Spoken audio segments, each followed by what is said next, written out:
Olá, meu nome é Lilian Tavares, eu sou estudante de Direito da UNB e meu PIBIC é em Filosofia, com orientação do professor Erivelto Souza.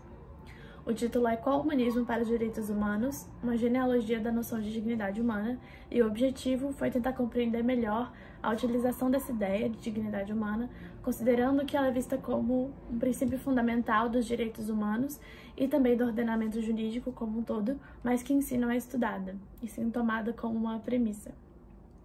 Então, se entende que a compreensão dessa ideia vai passar pelo estudo do humanismo, que é o contexto teórico em que ela se articula. Ou estudo dos humanismos, porque uma das observações que pode ser feita é que o próprio humanismo muda de sentido conforme as épocas e as escolas. Um autor criticando um humanismo que, na verdade, não corresponde ao humanismo do alvo da crítica, e assim por diante. Portanto, nessa pesquisa foi feito um recorte histórico para estudarmos, em particular, o humanismo do Renascimento italiano, e como a ideia de dignidade humana está presente nele. Como obras base, nós escolhemos o texto Monarquia, do Dante, Discurso sobre a Dignidade do Homem, do Pico della Mirandola, e O Príncipe, do Maquiavel. Dividimos a pesquisa em 3 partes, uma para cada obra, e estudamos cada uma juntamente com um texto sobre seu contexto histórico, sobre seu lugar na história da filosofia como um todo, digamos assim, e como alguns autores modernos ou contemporâneos a interpretaram. Então, primeiro, a gente tem a Monarquia do Dante. Poderia até ser questionado por que a escolha dessa obra aqui, já que o Dante viveu entre os séculos 13 e 14 e não no período renascentista mesmo, entre os séculos 15 e 16. Só que o que acontece é que o Dante é uma das principais referências no Renascimento, então valeria a pena estudar ele para ver em que medida estaria presente nele essa noção de dignidade humana, aproximada ou não da renascentista. E de fato foi possível perceber que Dante, na Monarquia, com o fim de defender a separação entre o Império e o Papado, afirma a existência de um império, ou a necessidade da existência de um império, a partir do funcionamento da política enquanto atividade humana, enquanto efetivação da ação humana no mundo. Para ele, a legitimidade do imperador, assim como também a legitimidade do Papa, depende do reconhecimento dos diferentes papéis de cada uma para o fim da salvação humana. Porque mesmo que o Papa seja responsável pela orientação última do homem ao paraíso celeste, é no império que o homem consegue desenvolver as virtudes que vão levar ele para o paraíso terrestre.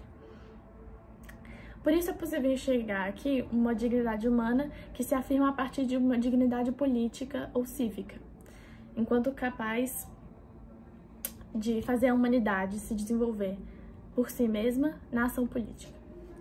Já em relação ao Pico, no seu discurso, a gente pode ver uma certa síntese da compreensão de uma dignidade humana propriamente humanista, digamos assim, dentro do Renascimento. No texto, ele defende que o homem foi criado por Deus como um animal cuja essência, na verdade, não tem essência, é ser indefinido previamente, ou seja, ser livre para definir a si mesmo. A dignidade humana, então, seria o valor, a excelência desse ser, desse animal que tem o poder de escolher ou desenvolver suas próprias virtudes, se aproximando de Deus, ou de degenerar um animal. Agora, em Maquiavel, por fim, se percebe um pensamento radical nesse sentido, disruptivo, porque Maquiavel se distancia completamente das referências teológicas. Quando ele articula as ideias de virtude, fortuna, natureza e destino no Príncipe, ele tá muito mais presente ali uma ideia de liberdade do homem que se afirma a partir de um tipo de necessidade realista. É difícil perceber uma ideia a priori de excelência da natureza do homem.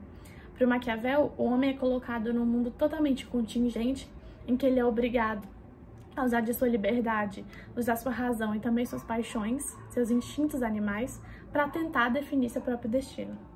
Então a afirmação de humanismo aí está mais relacionada, limitada, a afirmação, como a do Dante, da primazia da política do homem, em oposição a uma política definida por preceitos religiosos. Então, uma defesa da valorização do político, da política humana. Então é isso. A esperança é que essa pesquisa possa contribuir para mais estudos sobre as implicações do humanismo renascentista e sobre a relação com a discussão atual da dignidade humana e do humanismo. Obrigada pela atenção.